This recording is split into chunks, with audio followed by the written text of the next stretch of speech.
Ashamar kafuuni kabajamtoota fi jaallatamtoota maatii muhaa Oromoo YouTube nagaan keenya kan jaalalaa onneerraa maddee bakkuma jirtanitti isin haa ga'u jennaa. Kabajamtoota fi jaallatamtoota maatii muhaa Oromoo YouTube qophii keenya ammaaf qabanne keessatti kan dhaga'uuf jirtan ergama addaa Ameerikaa kan ta'an gaanfa Afrikaatti Maayik Haamar mariin nagaa mootummaa Itoophiyaa fi waboo ulfaataa waan tureef yeroo gabaabaa keessatti bu'aa barbaadamu argamsiisuu dhabe kan jedhanii fi waraanni Oromiyaa dhaabbachuu akka qabuu fi mootummaa fi waboon waan irratti ammoo walii galuu dhaban mariinis ammoo itti fufa kan jedhan kanaa fi kanneen birootis bal'ina isaa qophii keenya ammaaf qabanne kana keessatti kan dhageessan taha.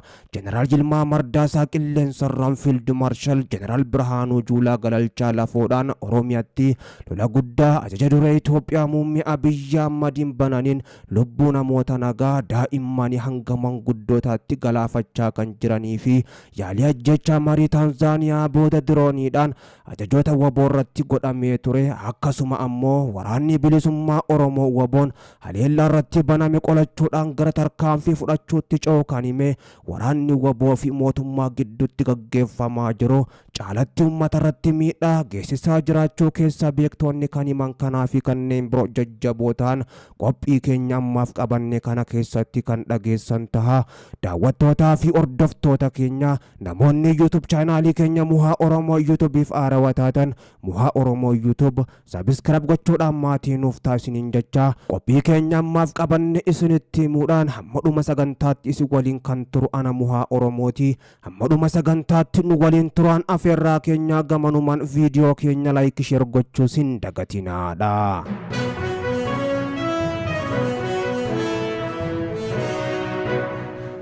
Ergama addaa Ameerikaa kan ta'an gaanfa Afrikaatti Maayik Haamar mariin nagaa mootummaa Itoophiyaa fi waboo ulfaataa waan tureef yeroo gabaabaa keessatti bu'aa barbaadamu argamsiisuu dhabuudhaan akka hanqate dubbatan. Qondaalli Ameerikaa kun marii nagaa mootummaa Itoophiyaa fi waboo gidduutti Taanzaaniyaatti godhamaa ture irratti jaarsummaadhaan hirmaachaa kan turan oggaa ta'u Maayik Haamar bu'aa barbaannu yeroo gabaabaa keessatti fiduudhaaf ulfaataa ta'ee jira jechuudhaan yaada kan kennan ammoo walgahii koree dhaabbii hariiroo alaa koongireesii Ameerikaa dhimma Itoophiyaa irratti gaggeessaa ture irratti oggaa ta'u walgahiin kun koree dhimma Afrikaa ilaalu jalatti mata duree Itoophiyaa abdiidhaa fi balaa haala yeroo imaammata Ameerikaa jedhuun kan gaggeeffamedha. Mariin kun abdii fi balaa Itoophiyaan keessa jirtu maal akka ta'e hubachuu fi dhiibbaa imaammata alaa Ameerikaan Itoophiyaa fi naannichatti qabdu irratti kan xiyyeeffate ture. Waraana gaaga'amaa kaaba Itoophiyaa goolabuudhaaf gahee olaanaa kan bahatan Maayik Haamar waliigaltichi milkaa'ina guddaa ta'us walitti bu'insi naannoo Oromiyaa fi Amaaratti gaggeeffamaa jiru marii nagaan akka xumuramu dhiibbaa gochaatis akka jiran dubbatan. Qondaalli kun walitti bu'insi Oromiyaa keessatti gaggeeffamaa jiru biyya isaanii Ameerikaa akka yaaddeessu miseensota koree kanattis himanii jiru. Lola kanaan gaagaamni lubbuu sarbama mirgaatii fi mancaatiin diinagdee mudachaa jiraachuu himuudhaan qaamoleen ammoo lolatti jiran lolarraa akka of qusatan hubachiisaa turuu isaaniitis Maayik Haamar dubbatan. Hidhattoonni garaagartummaa isaanii gara mariitti fidanii akka furan waamicha dhiyeessinee jirra jechuudhaan kanuma hordofee ammoo waraanni bilisummaa Oromoo waboo fi mootummaan Itoophiyaa Taanzaaniyaatti mariirra turanii jiran jechuudhaan ibsan. Maayik Haamar dhibdee jiruuf waraanni furmaata akkan taane hubachiisuudhaan ji'ootaaf ammoo dhiibbaa gochaa erga turanii booda qaamoleen lamaan waraanni bilisummaa Oromoo waboo fi mootummaan Itoophiyaadha gara marii Taanzaaniyaatti dhufuu isaanii kan dubbatan.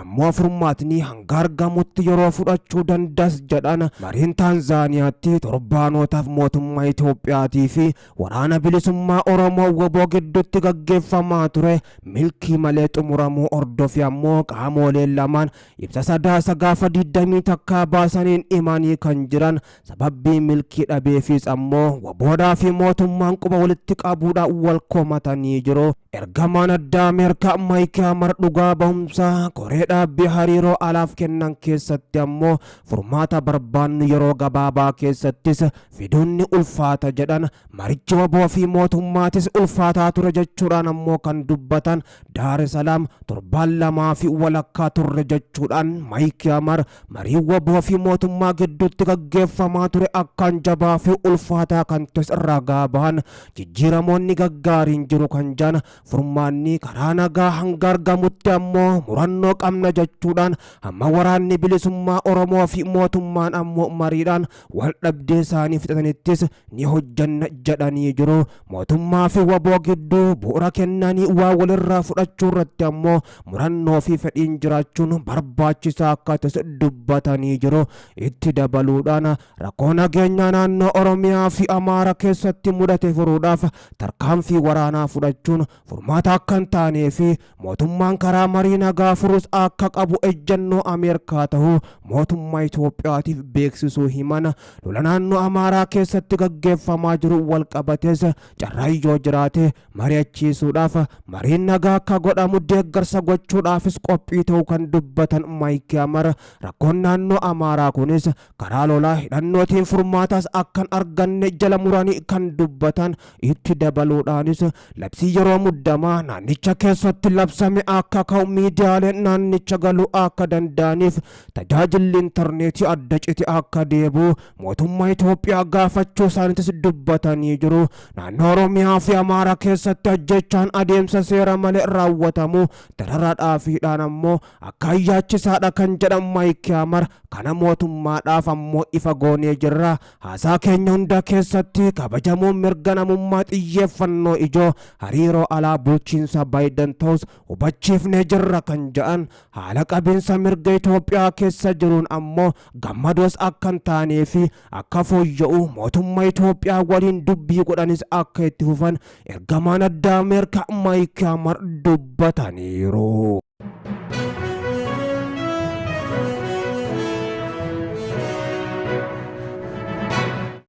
walwaraansi waraana bilisummaa Oromoo waboodhaa fi humnoota mootummaa federaalaa Itoophiyaa gidduutti gaggeeffamaa jiru lixarraa majiddu galeessaa fi akkasuma kibba Oromiyaa dabalatee gara bahaatti babal'achuudhaan walwaraansi kan durii caalaa jabaachuudhaan meeshaalee gurguddoodhaan gaggeeffamaa jira. Jeneraal Yilmaa Mardaasaa qilleensarraan Fiild Maarshaal Jeneraal Birhaanuu Juulaa Galalchaa lafoodhaan Oromiyaatti lola guddaa ajaja duree Itoophiyaa muummee Abiyyi Ahmadiin bananii lubbuu namoota nagaa daa'immanii hanga manguddootaatti galaafachaa jiru. Waraanni bilisummaa Oromoo waboon ammoo haleellaa irratti baname qolachuudhaan gara tarkaanfii jajjabduu fudhachuutti ce'uu kan himes waraanni waboodhaa fi mootummaa gidduutti gaggeeffamaa jiru caalatti uummata irratti miidhaas geessisaa jiraachuu keessa beektoonni himu. Walwaraansi waboo fi mootummaa gidduutti gaggeeffamaa jiru waggoota 4 ol kan lakkoofsise haga ammaattis fala dhabuudhaan Oromiyaa keessatti kan durii caalayyuu hammaachuudhaan gaggeeffamus itti fufee jira. Erga mariin nagaa waraana bilisummaa Oromoo fi mootummaa gidduutti Tanzaaniyaatti gaggeeffamaa ture waliigaltee malee ammoo goolabame humnoonni lamaanuu wal injifachuudhaafis lola bakkoota garagaraatti wal gubbatti banuus itti fufanii jiru. Oromiyaatti qilleensarraan jeettiiwwan waraanaa diroonii fi helikooftara lolli gaggeeffamaa kan jiru. Waraanni bilisummaa Oromoo waboon ammoo gamasaatiin imala bilisummaarraa duubatti nan deebisu kan jedhe haleellaawwan lafoo fi qilleensaa marandamachuudhaanis jiddu galeessa ga'uusaa kan beeksise. Tarkaanfii jajjabduu yeroo ammaan tanaa jiddu galeessaa fi lixa Oromiyaa akkasuma kibbatti fudhachaa jiruun dirreewwan waraanaa iddoo irrattis injifannoo gurguddoo gonfachaa jiraachuu kan beeksise. Fuulduratti adeemaa akka jiru kan hime. Mootummaan ammoo gamasaatiin erga marichi fashalaa'ee jiddu galeessa dabalatee akkasuma lixa Oromiyaa fi bakkoota hedduuttis humnoota hedduu babbaasuudhaan meeshaalee gurguddoodhaan ammoo waboo lolaa jiraachuun isaatis kan barame. Lolichi osuma ammoo Tanzaaniyaatti mariin taa'amaa jiraachuu kan ammaatee fi mootummaan lolicha gubbaa jiraachuu yeruma sanittuu kan beeksise. Ammas kan durii caalaa jabeessee itti fufuudhaan tarkaanfiiwwan jajjabduu fudhachaa akka jiruu fi raayyaa ittisa biyya biyyattiitis ammoo gamasaatiin humna shanee balleessaatiin jira jechuudhaan kan beeksise. Waraanni bilisummaa Oromoo WBOnis ammoo humna diinaa kan Oromoo fi ummata Oromiyaadha balleessaatiin jira jechuudhaan dhaadachaa jira. Humnoonni lamaanuu wal balleessuudhaaf yeroo dhaadachaa jiran kanatti durirraa kaasee ammoo meeshaalee xixiqqoorraa amma gurguddootti lola wal gubbatti gaggeessanis otoo waliin injifati yoona gahanii jiru.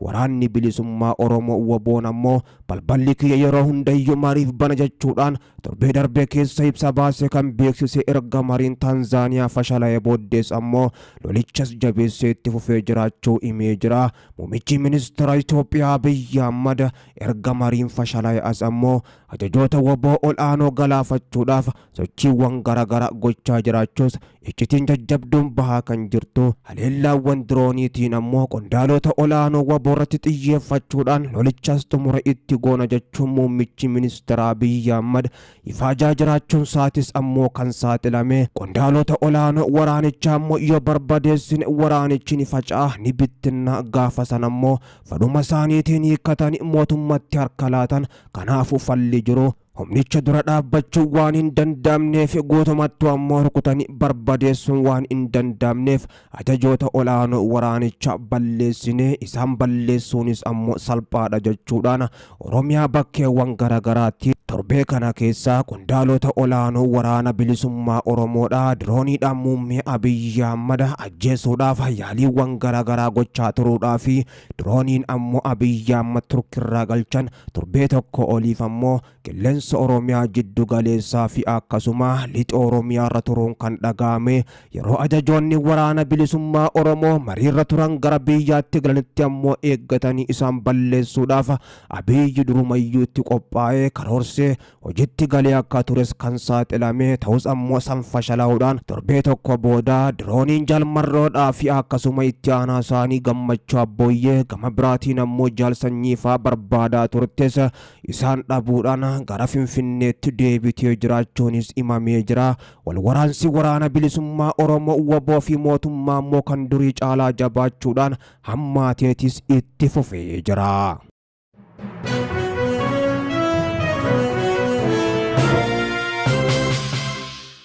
Waraanni bilisummaa Oromoo WBOn godina lixa Wallaggaa aanaa Ayiraa fi Gullisoo keessatti tarkaanfii jabduu guyyaa lamaaf walitti aansuudhaan humnoota mootummaa gubbatti fudhachaa tureen injifannoo galmeessee jiraachuu beeksise. Gootichi Abdii Sabaa waraanni bilisummaa Oromoo godina lixa Wallaggaa aanaa Ayiraa fi Gullisoo keessatti tarkaanfii jajjabduu waraana faashistii PP irratti fudhachuudhaan du'aa fi madoon adabee meeshaalee waraanaa gurguddoo irraa hiikee jiraachuu beeksise. Tarkaanfii boonsaa korommiiwwan lixa biiftuu WBOn aanaa Ayiraa bulchiinsa magaalaa Bondoowwoo keessatti mooraa waraana maafiyaa PP irratti fudhateen ammoo humna diinaa kan jedhu irraa ittisa biyyattiirraa hedduu isaanii barbadeessuudhaan hedduu madeesse. Tikoota waraanichaatis ammoo harkaan qabee jiraachuu WBOn ifoomse. Tarkaanfii bulchiinsa magaalaa Bondoowwoo irratti ammoo fudhateenis qawwee danuudhaa fi rasaasa kumoota hedduudhaan lakkaaman bireeniidhaa fi akkasuma meeshaawwan biroo gurguddoos waraanni bilisummaa Oromoo WBOn humnoota raayyaa ittisa biyyattiirraa hiikuudhaan dantaa qabsoo bilisummaa Oromootiif galii taasisee jiraachuu hime. Kana malees waraanni bilisummaa Oromoo WBOn godinichuma aanaa Gullisoo keessatti waraana mootummaa faashistii PP Abiyyi Ahmad kan jedhu raayyaa ittisa biyyattii magaalaa Diillaarraa ammoo sakattaadhaaf bobbaatee magaalaa jalatti itti seenuudhaan ammoo rasaasaan dukkeerraa kaasuudhaan meeshaalee gurguddoon barbadeessee hedduu isaanii bakka irraa deebiin qabnetti erguudhaan hedduu ammoo madeessee achi keessaa baasee jiraachuus beeksisee jira. Tarkaanfii jabduu magaalaa Gullisoo kanatti fudhateenis waraanni bilisummaa Oromoo WBOn qawwee AKM hisaaban qabne rasaasa bireenii kumootaan lakkaa'amanii fi AKM akkasuma gama biraatiin meeshaawwan biroo gurguddoo waraanaatis ammoo dugda diinarraa hiikuudhaan qabsoodhaaf galii taasisuu ajajaan WBO bakkichaatis ibsanii jiru. Wal waraansi waraana bilisummaa Oromoo WBOdhaa fi humnoota mootummaa gidduutti gaggeeffamaa jiru. Baha biiftuurraa kaasuun hamma lixa biiftuu fi kaabaa fi kibbattis ammoo kan durii caalaa hammaachuudhaan gaggeeffamaa jira.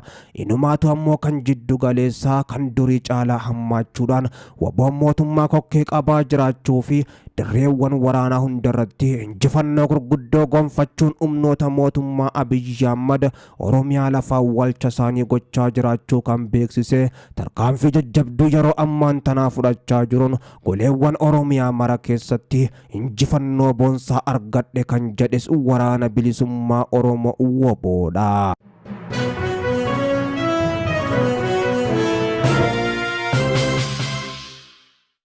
Hawaasni aanaa Fantaallee sirna yaadannoo abbootii gadaa Karrayyuu waggaa lammaffaa deemsisuudhaaf qophiirra jiraachuu himan. Humnoonni mootummaa yaadannoon kun akka hin taasifamneef ammoo dhiibbaa gochaa jiraachuu kan himan. Jiraattonni hidhaa fi doorsisni ammoo aanicha keessatti akka hammaachuu himaa jiru. Rakkoo naannoo Fantaallee jiru giddu galeeffachuudhaan dhumaatii abbootii gadaa Karrayyuu waggaa lammaffaa sadaasa takka hanga ammoo sadaasa sadiitti bifa adda addaatiin ammoo akka yaadatamuuf sochiirra jiraachuu jiraattonni himanii jiru. Abbootiin gadaa Karrayyuu jiila gadaa raawwachuudhaaf mana baanii bakka ulfootti ammoo humnoota mootummaatiin to'atamanii haala suukanneessaadhaan ajjeefamuun isaanii ganna lammaffaa ammoo lakkoofsisee jira. Abbaa gadaa Kadiir Hawaas dabalatee miseensonni gadaa 14 bakka tokkotti kan ajjeefaman yoo ta'u, yakki ajjeechaa suukanneessaa safuu Oromoo cabse kunis poolisii humna addaa Oromiyaatiin raawwatamu. Dhaabbanni mirga namummaa Itoophiyaa yeroo sanitti ammoo qorannoo gaggeessee ture mirkaneessee ture.